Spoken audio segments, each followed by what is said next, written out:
વકીલ મિત્રો, આજની અદાલતમાં આપનું હાર્દિક સ્વાગત છે। नमस्कार।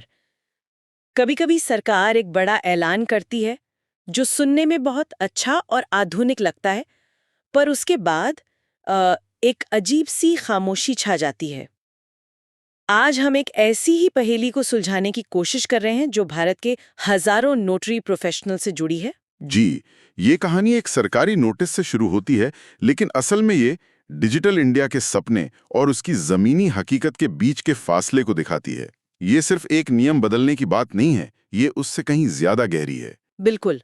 हमारे हाथ एक YouTube वीडियो का विश्लेषण लगा है जिसमें कानून मंत्रालय का एक नोटिस है और साथ ही नोटरी सेल के एक अधिकारी के साथ हुई एक फोन कॉल की, कह सकते हैं, दिलचस्प रिकॉर्डिंग भी है। हाँ, आज हम ये समझने की कोशिश करेंगे कि नोटरी के लिए सालाना रिटर्न फाइल करने का तरीका रातों रात कैसे बदल दिया गया और क्यों एक जरूरी सरकारी आदेश के पीछे इतनी अनिश्चितता और इतने सवाल खड़े हो गए हैं।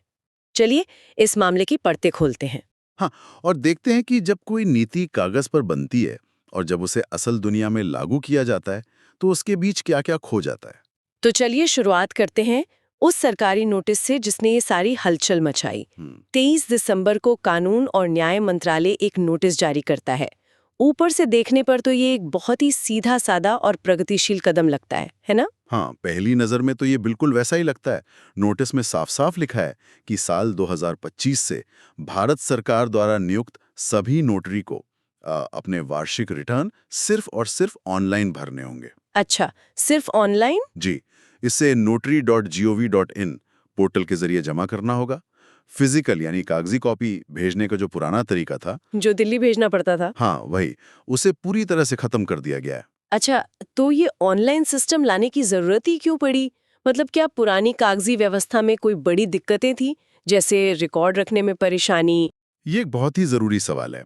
देखिए, पुरानी व्यवस्था में देश भर से हजारों नोटरी हर साल अपनी रिटर्न की हार्ड कॉपी दिल्ली भेजते थे। इस प्रक्रिया में कई समस्याएं थीं। एक तो दस्तावेजों के खो जाने का डर रहता था, दूसरा उन्हें संभाल कर रखना और उनमें से जानकारी निकालना एक बहुत बड़ा काम था। सही बात है। और तीसरा, पूरी प्रक्रिया में पारदर्शिता की कमी थी। ऑनलाइन सिस्टम का मकसद इन्हीं सब समस्याओं को दूर करना है। रिकॉर्ड को डिजिटल बनाना, प्रक्रिया को तेज करना और ये सुनिश्चित करना कि हर चीज का एक डिजिटल ट्रेल हो। इरादा तो बहुत अच्छा है। सुनने में तो ये बहुत शानदार लग रहा है। मतलब कागज के झंझट से मुक्ति, सब कुछ एक क्लिक पर उपलब्ध। लेकिन यहीं पर कहानी में एक मोड़ आता है ना? ऐलान तो हो गया, पर उसे लागू कैसे करना है इसका कोई प्लान ही नहीं है। बिल्कुल, यहीं से अनिश्चितता शुरू होती है।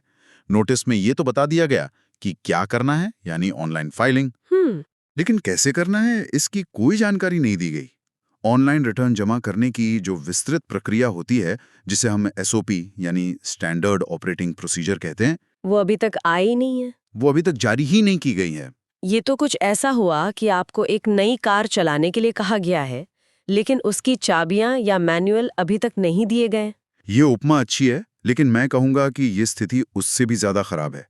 यहाँ तो ये भी नहीं पता कि कार पेट्रोल से चलती है, डीजल से, या शायद इलेक्ट्रिक है। अच्छा, मतलब प्रक्रिया की बुनियादी जानकारी ही गायब है। आपको पोर्टल का नाम पता है, लेकिन उस पर लॉगिन कैसे करना है, कौन से दस्तावेज अपलोड करने हैं, उनका फॉर्मेट क्या होगा, फीस ऑनलाइन भरनी है या नहीं, इनमें से किसी भी सवाल का जवाब किसी के पास नहीं है। नोटिस में बस इतना लिखा है कि SOP जल्द ही पोर्टल पर उपलब्ध होगी और नोटरी को सलाह दी जाती है कि वो अपडेट के लिए पोर्टल देखते रहें। जल्द ही सरकारी भाषा में शब्द का मतलब कुछ भी हो सकता है। 1 हफ्ता, 1 महीना या शायद 6 महीने। हाँ, और तब तक हजारों प्रोफेशनल क्या करें, बस इंतजार। ये तो उनके काम में एक तरह की रुकावट डालना हुआ। और यही बेचैनी और भ्रम उस फोन कॉल में साफ सुनाई देता है जो हमारे स्रोत का हिस्सा है। हाँ, उस पर आते हैं। वीडियो में एक व्यक्ति, जो शायद किसी नोटरी एसोसिएशन का हिस्सा है, सीधे दिल्ली में नोटरी सेल को फोन करता है ताकि कुछ जवाब मिल सकें। और यहीं से हमें जमीनी हकीकत का पता चलना शुरू होता है। हाँ, वो फोन कॉल बहुत कुछ बताती है। कॉल करने वाले ने सबसे पहले तो ये पक्का किया कि ये नया ऑनलाइन सिस्टम सभी के लिए है, चाहे कोई नया नोटरी हो या पुराना। सही? जी, अधिकारी ने इस बात की पुष्टि की। उन्होंने साफ कहा कि ये नियम सब पर लागू होता है। लेकिन जैसे ही कॉल करने वाले ने थोड़े गहरे सवाल पूछने शुरू किए, जैसे कि दस्तावेज कैसे अपलोड करने हैं या प्रक्रिया क्या होगी। तो जवाब गोलमोल होने लगे। अधिकारी के जवाब अस्पष्ट होने लगे। उनका सीधा साधा जवाब था, ये सब बाद में बताया जाएगा जब एसओपी आएगी। तो मतलब फोन पर भी वही जवाब मिला जो नोटिस में लिखा था, कोई नई जानकारी नहीं। कुछ भी नहीं। लेकिन उस कॉल में एक बहुत ही खास मुद्दा उठाया गया था जो दिखाता है कि नीति बनाने वाले शायद जमीनी हकीकत से कितने दूर होते हैं। मैं उन नोटरी की बात कर रही हूँ जिन्हें लाइसेंस साल के बिल्कुल आखिर में मिला। हाँ, ये उस कॉल का सबसे महत्वपूर्ण हिस्सा था।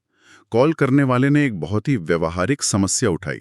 उन्होंने पूछा, मान लीजिए किसी को 28 या 29 दिसंबर को नोटरी का लाइसेंस मिला। बिल्कुल साल के अंत में। अब उसने साल के आखिरी 2-3 दिनों में शायद कोई काम ही नहीं किया हो, तो वो उस साल के लिए शून्य या नील रिटर्न कैसे फाइल करेगा?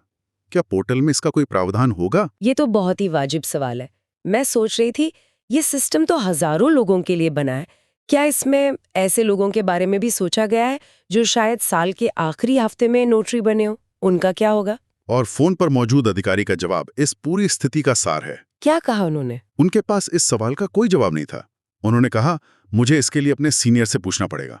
ये एक छोटा सा वाक्य ये बताता है कि सिस्टम बनाते समय ऐसे एज केस यानी असाधारण मामलों के बारे में सोचा ही नहीं गया। सोचा ही नहीं गया। नीति बनाने वालों ने एक सीधी सरल रेखा में सोचा, लेकिन असल दुनिया सीधी रेखा में नहीं चलती। जरा सोचिए उस 60 साल के नोटरी के बारे में जो 30 साल से कागज पे काम कर रहे हैं।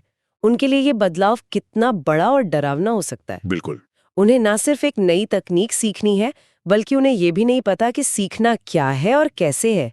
और ऊपर से उनके जैसे खास मामलों के लिए सिस्टम में कोई जगह ही नहीं है। बिल्कुल।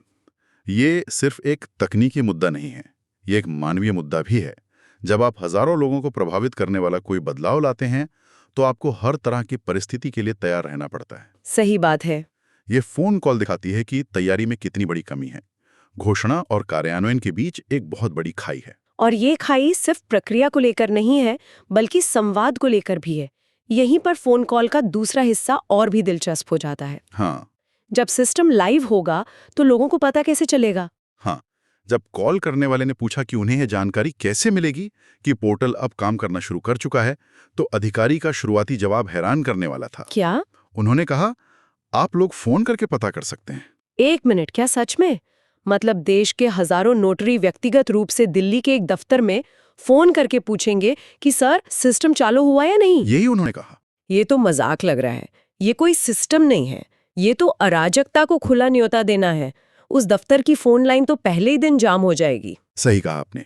और कॉल करने वाले ने, जो अभिवक्ता उत्कर्ष मंडल नाम की एक एसोसिएशन का प्रतिनिधित्व कर रहे थे, तुरंत इस बात पर आपत्ति जताई। उन्होंने एक बहुत ही अच्छा उदाहरण दिया। उन्होंने कहा कि जब आयकर विभाग या जीएसटी पोर्टल में कोई बदलाव होता है, हाँ, वो तो ईमेल भेजते हैं, तो वे लाखों लोगों को बाकायदा ईमेल, एसएमएस या अपने पोर्टल पर नोटिस के जरिए सक्रिय रूप से सूचित करते हैं। वो ये उम्मीद नहीं करते कि लोग उन्हें फोन करके पूछें। तो उनका तर्क ये था कि अगर आप नियम बदल रहे हैं तो ये आपकी जिम्मेदारी है कि आप हमें स्पष्ट रूप से और समय पर सूचित करें। जिम्मेदारी सिस्टम की होनी चाहिए, व्यक्ति की नहीं। बिल्कुल। ये बहुत बड़ा फर्क है। बिल्कुल, ये डिजिटल गवर्नेंस के एक बहुत बड़े सिद्धांत को छूता है। नागरिकों या पेशेवरों को सूचित रखने की जिम्मेदारी किसकी है? क्या ये सरकार का फर्ज है कि वो जानकारी को लोगों तक पहुंचाए, या ये लोगों का काम है कि वो जानकारी खोजते रहें? अधिकारी ने कॉल करने वाले के तर्क को समझा, तो लेकिन फिर से वही जवाब दिया कि इस पर फैसला उनके वरिष्ठ अधिकारी लेंगे। इससे यह भी पता चलता है कि निचले स्तर के अधिकारी अक्सर नीतिगत मामलों पर कोई ठोस आश्वासन देने की स्थिति में नहीं होते। ये तो भारत में डिजिटल बदलाव की एक जानी पहचानी कहानी लगती है। मुझे याद है जब जीएसटी लागू हुआ था या जब इनकम टैक्स का नया पोर्टल आया था। हाँ, बिल्कुल। तब भी शुरुआती दिनों में ऐसी ही भ्रम की स्थिति थी। बड़े बड़े ऐलान तो हो गए, लेकिन जमीनी स्तर पर सिस्टम तैयार नहीं था और लोगों को बहुत परेशानी हुई। क्या हम यहाँ भी उसी पैटर्न को दोहराते हुए देख रहे हैं? ऐसा लगता तो है। ये एक क्लासिक टॉप डाउन अप्रोच की समस्या है। नीति निर्माता एक बड़ा फैसला लेते हैं और मान लेते हैं कि लोग उसे समझ लेंगे और अपना लेंगे। वे ये भूल जाते हैं कि कार्यान्वयन की प्रक्रिया में स्पष्ट संवाद और हैंड होल्डिंग यानी हाथ पकड़कर रास्ता दिखाना बहुत जरूरी है, खासकर जब आप एक पुरानी स्थापित व्यवस्था को बदल रहे हों। सही बात है। सफलता सिर्फ तकनीक बनाने में नहीं है, बल्कि लोगों को उस तकनीक का उपयोग करने के लिए तैयार करने में है। तो इन सब का क्या मतलब निकलता है? हमारे पास एक स्पष्ट निर्देश है, नोटरी के लिए डिजिटल प्रणाली अनिवार्य है, लेकिन कैसे, कब और क्या होगा अगर, जैसे सारे सवाल अभी भी हवा में है। मुख्य बात यह है कि एक शीर्ष स्तरीय नीतिगत फैसले और उसके जमीनी कार्यान्वयन के बीच एक बड़ा तनाव है। सरकार ने क्या करना है ये तो बता दिया है, लेकिन कैसे करना है, इसमें देरी हो रही है। हाँ, जिससे पेशेवरों में अनिश्चितता और चिंता का माहौल है। वो फोन कॉल उन असल दुनिया के सवालों को उजागर करती है जिनका जवाब आने वाले एसओपी में देना ही होगा। जैसे कि वो साल के अंत में नियुक्त हुए नोटरी का मामला। बिल्कुल। या फिर लाखों लोगों तक जानकारी पहुंचाने की प्रक्रिया क्या होगी, ये सब बताना होगा। ये डिजिटल परिवर्तन की एक क्लासिक कहानी है। बड़ा विचार तो है, लेकिन असली चुनौती छोटी छोटी डिटेल्स में छिपी है। और अगर इन डिटेल्स पर ध्यान ना दिया जाए तो एक अच्छा इरादा भी लोगों के लिए परेशानी का सबब बन सकता है। सही कहा।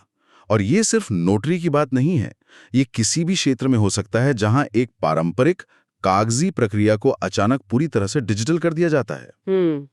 सफलता इस बात पर निर्भर करती है कि आप उन लोगों को कितनी अच्छी तरह तैयार करते हैं और उनके सवालों का कितना प्रभावी ढंग से जवाब देते हैं।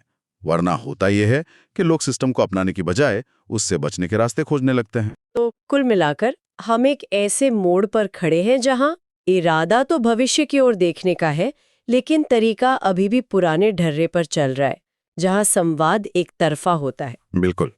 ये पूरी चर्चा हमें एक बड़े सवाल पर लाकर छोड़ देती है। क्या?